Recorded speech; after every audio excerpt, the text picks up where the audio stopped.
देखिए, सबसे पहले देवादिदेव महादेव गुरु के चरण में कोटि कोटि प्रणाम करतनी। हमार प्रणाम के स्वीकार करी, हमार प्रणाम के स्वीकार करी।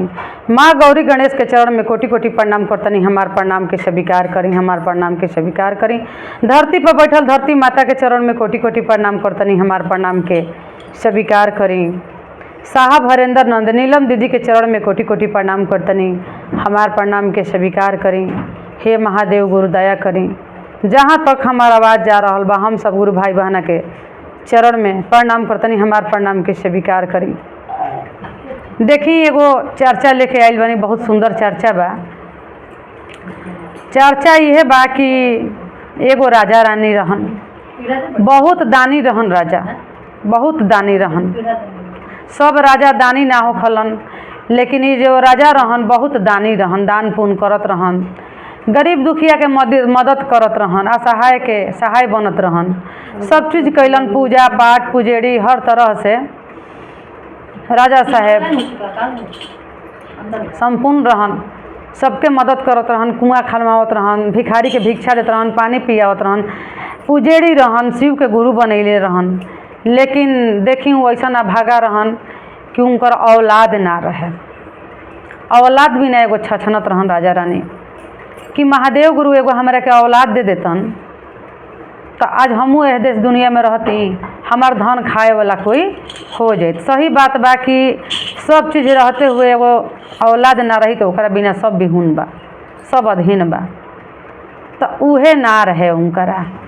रानी कहली राजा साहेब से कि ये राजा साहेब, हाथना दान पुण्य कैनी, हाथना तपस्या करतनी जा, पूजा पाठ करतनी जा हमनी के, कहीं हमनी के एगो बाल बच्चा भगवान ना दिलन। 12 साल के हमार उम्र रहे तो हम शिव के शिष्या बन गुनी, हम अपन गुरु बना लेनी शिव के, उनकर ज्ञान ले लेनी। तबे से हम अपन शिव चर्चा में लागल बनी, महादेव गुरु के चरण धैले बनी, सब देवी दुर्गा के पूजा पाठ करतनी, अतना रौरा दान पुण्य करतनी। लेकिन आज हमारे पर महादेव गुरु दया काहे नहीं करत कि एगो हमरा औलाद नहीं देते। तो आज से हमने के एगो काम देखे कि हम केहू के दान दक्षिणा ना देव, दुआरी पर से केहू भूखे लौटे आ चाहे पियासे लौटे।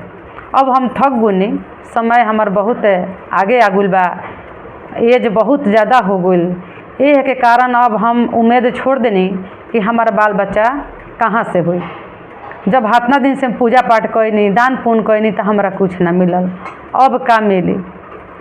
छोड़ देवे कि हमनी के ना पूजा पाठ करब आ ना केहू के भिखारियों अहें नु तो उनकरा के अब हम भिक्षा ना देहब आ ना केहू के हम मदद करब कोई तरह से। ई कह के निराश होके रानी अठान पड़ गई, अपन सुत गई। उनकर पति कहतन कि जाय द, आतना ना खिसियाए के, महादेव गुरु हमने के का नहीं देले भोले बाबा, बहुत कुछ देले बानी, धन संपत्ति हाथ पैर सब बढ़िया बउए सही सलामत बा कि केहू के दान पुण्य करतनी जा, केहू हमने से जिया ताबे से बढ़ के केहू का हो सकला। वही सब लोग दुनिया के ही मान के चल कि हमार बाल बच्चा बा। ऐसे ना बोले के रानी, सब कुछ बढ़ुए एकरा के सब कुछ सोच के चलो। रानी कहतारी कि सब बा कौना काम के कि हमारा औलाद नहीं खे, हम ना मानम यह चीज़ के। जब हमरा तन से जन्म न लेलस तो हम कैसे है दुनिया के मान ली कि हमार ही औलाद है। हमरा के कन्हैया के पार लगाई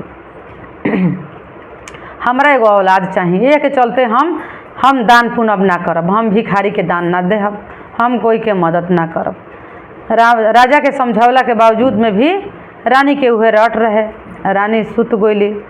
भोले बाबा देखतनी कि हमर शिष्या सुतल बिया, जौन शिष्या रोज हमारा मंदिर में हमारा दरबार में आके शिव चर्चा भजन कथा कीर्तन करत रहे, आज वो शिष्या का बात बा कि सुतल बा। देखें, कोई शिष्या होके कोई आदमी होके जो रात दिन भगवान के भक्ति भजन में बा आ कहीं संकट में पड़ जी, एक दिन ना जाए मंदिर आ चाहे एक दिन वो भजन ना अपना ओकरा मुँह से निकले, कहीं संकट में होके तो भगवान जरूर याद करी हन, उतना खोजी हन कि जो रोज गुनगुनाए वाला बा, रोज बोले वाला बा, रोज हमरा के खोजे वाला बा, याद करता, चर्चा भजन करता, भजन गावता, ओकरा मुँह से आज भजन काहे नहीं निकला, तो कहाँ बा?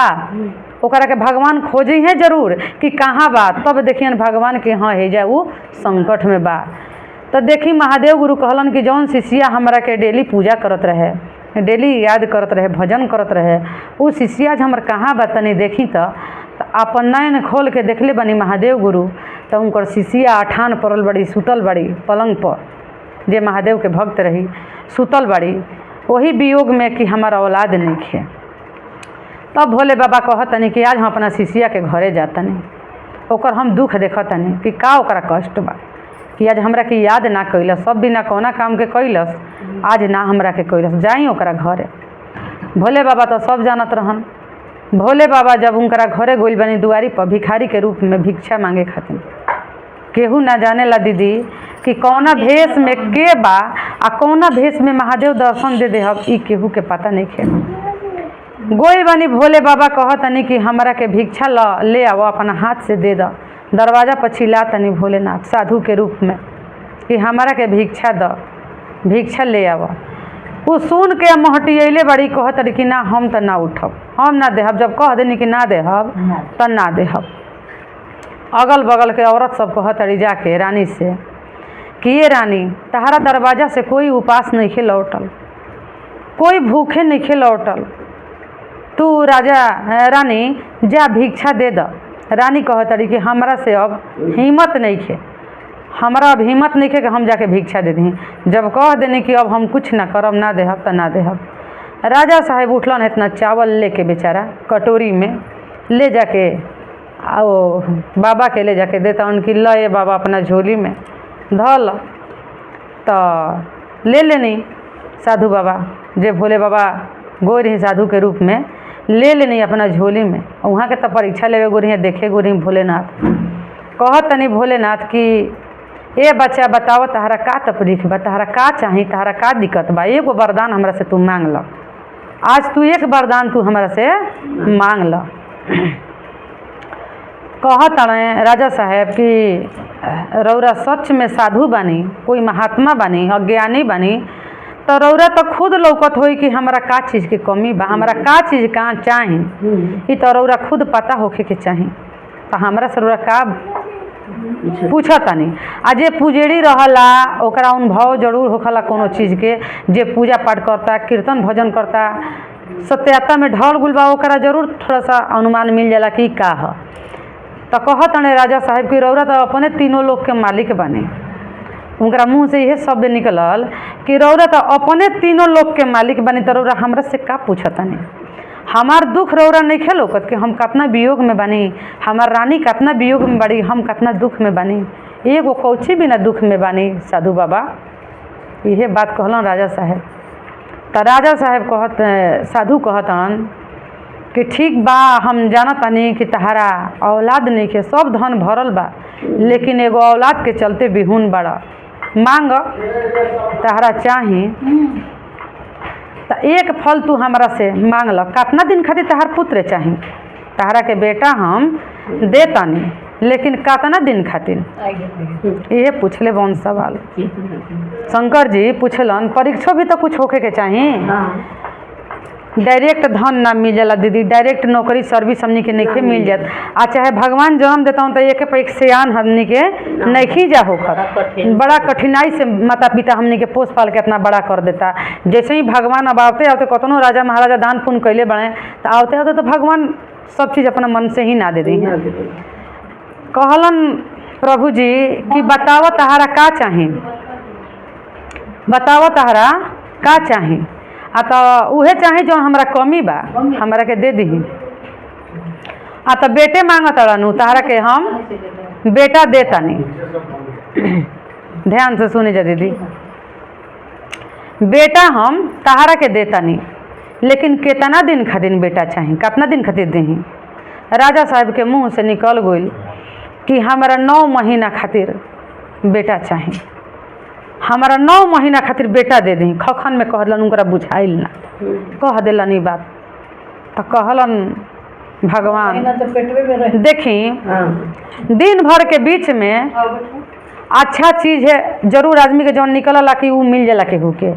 एक बार जरूर सरस्वती जी जीभा पर सब कोई के बेजमान कर दी। तो सही वो तो भगवान ही रहन। कहलन कि ठीक बा, तहारी मनसा पूरा हो जाई। कहलन महादेव साधु बाबा कि तहारी मनसा पूरा हो जाई। तो का कैलन, कह दी एने आके बैठे खातिर, का भइल बा आके ने बड़ी जब पलंगिया पर कह दी ओने बैठे के कहलन कि ठीक बा तहरा के हम दे तनी तू ले ला। उनकरा साधु बाबा दे दिलन। रानी के गर्भ में बच्चा रह गई। 9 महीना के बच्चा हो गई बा गर्भ में। आ जब 9 महीना के हो गई बच्चा धरती पर जब जन्म ले ले बा, बहुत सुंदर बालक जन्म ले लस, बहुत सुंदर। जब धरती पर जन्म ले ले बा बच्चा जब धरती पर जन्म ले लस तो राजा साहब के खुशी के ठिकाना ना रहे। लेकिन राजा साहब के दिमाग में ही ना रहे कि हम 9 महीना खातिर मंगले बनी। राजा साहब जब सुनलन कि हमार बच्चा जन्म ले ले बा तो अब गांव घर दुनिया जहान बोला के मार हलवाई लगा के अनेकों दान पुन खिलाना पिलाना मिठाई नाच बाजा हाथी घोड़ा दान दक्षिणा बहुत तरह से राजा साहब करे में खूब बाझल बने। राजा साहब ही नहीं देखत कि मैंने का हम मंगले बनी। बच्चा धरती पर जन्म ले लस, एने लुटावल जाता अन धन सोना, बधाई बाजता। एने लड़का के यमराज वजह से भगवान भेजता यमराज के कि जा उ तो मंगले रहन 9 महीना खातिर, ओकर 9 महीना नुअर दुआए बा, ओकरा के लेके आव।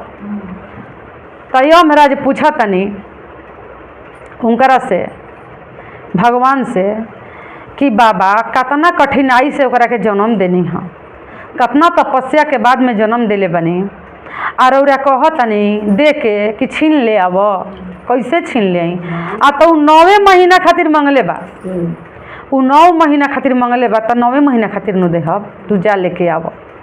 यमराज आइल बड़न ले जाए खातिर का बन के, सांप बन के, सांप के रूप लेके आया के बच्चा के डंस दिले बड़न।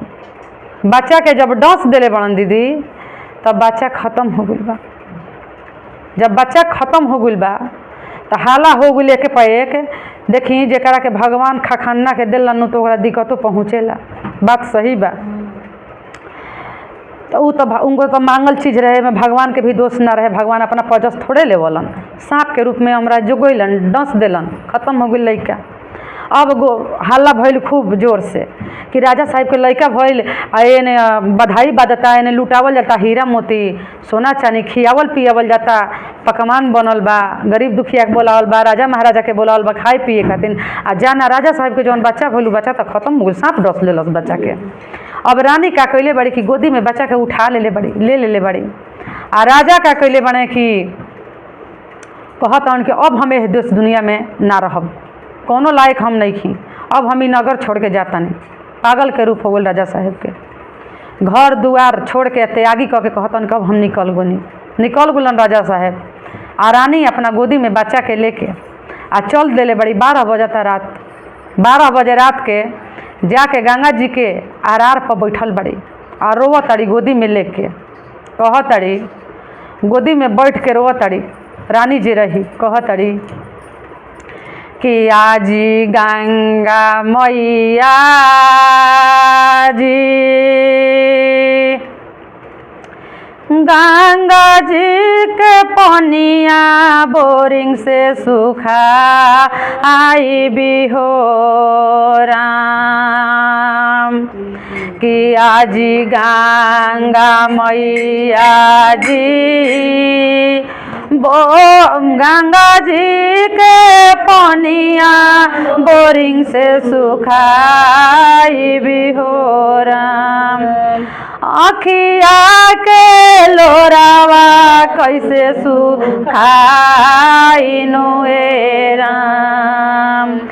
आँखिया के लोरावा कैसे सुखाई नुए राम। कि गंगा मैया जी बड़ा रे जाता नावा से मिलले गोदानावा जी, बड़ा रे जाता नावा से मिलले गोदानावा जी। हे गंगा मैया जी ओ करो के ले तू ले लूनो जी। हे गंगा मैया जी ओ करो के ले तू ले लुनु ए राम। गंगा मैया उनकर आवाज़ सुन के कि 12 बजे रात के सुतला रात के कौन ऐसा भागा कौन तिरिया हमारा आरार पया के आ बड़ा बिछो हो के रोवतिया ओकरा लगे हमारा जाही के पड़ी। गंगा मैया आके दर्शन दिले बड़ी। गंगा मैया कहतड़ी कि बताओ बेटी कौना दुख कौना वियोग में तू आके हमारा आरार पर तू बैठ के रोवत अड़ू का तहरा चाही काहे। तो गंगा मैया ये देख ला हम गोदी में बालक ले ले बनी कितना तपस्या से ई बालक के तू जन्म देले बड़ू महादेव जन्म देलन आ ओकरो के छीन ले लू डस ले लो सांप। अब हम कौना लोक में रहम। हम यही बेटा के साथे सती हो जिम तहरे में जान प्राण दे देहब ना तो हमार बेटा के लौटा द आना तो यही जी जान दे दहब एकरे साथे हम यही में सती हो जिम। गंगा माता गंगा मैया कहतड़ी कि अच्छा तू धीरज धर तोर सब ठीक हो जाई। तो फिर कहतड़ी वही औरत कहतड़ी कि आजी देवी मैया जी चूल्हा के अगिया पानी से बुझाई बिहोरा कि आहो गंगा आहो देवी मैया चूल्हा के अगिया पानी से बुझाई नु हो राम। कोखिया के अगिया कैसे बुझाई नु हो राम कि आहो देवी मैया कोखिया के अगिया कैसे बुझाई नु हो राम कि आहो देवी मैया गैया के दूधवा बाजार में बिका जलाए राम कि आहो देवी मैया गैया के दूधवा बाजार में बिका जलाए राम। छतिया के दूधवा कहाँ बिकाई नुए राम। छतिया के दूधवा कहाँ बिकाई नुए राम कि आहो भोले बाबा 12 बारिश के उमरिया से लेनी तो हर गया ननु ए राम कि आहो भोले बाबा। तब कहतरी पार्वती मैया जब सुनले बड़ी तो पार्वती मैया कहतरी भोलेनाथ से कि काए अड़भंगी भोलेनाथ सच में तू पत्थर हवा जवन शिष्या 12 बरिस के उम्र से तहरा के अपन गुरु बना ले रहे तहार ज्ञान ले रहे पूजा पाठ में रहल हो शिष्य के आज अपना वियोग में रोवतिया कतना दुख में रहतिया। सही में आदमी कहेला कि पत्थर कभी पसीजेला ना तू उहे आज कसाई बनल बड़ा जाके ओकर तू दर्द हर। भोलेनाथ से कहतड़ी मैया पार्वती जी कि जाके ओकर दर्द तू हर। आज बाबा भोलेनाथ मैया पार्वती जी साक्षात आके दर्शन देनी कहतनी बाबा भोलेनाथ कि बोला तू का चाहतड़ू नवे हमारे में दोष नहीं खे आना तहार दोष बा।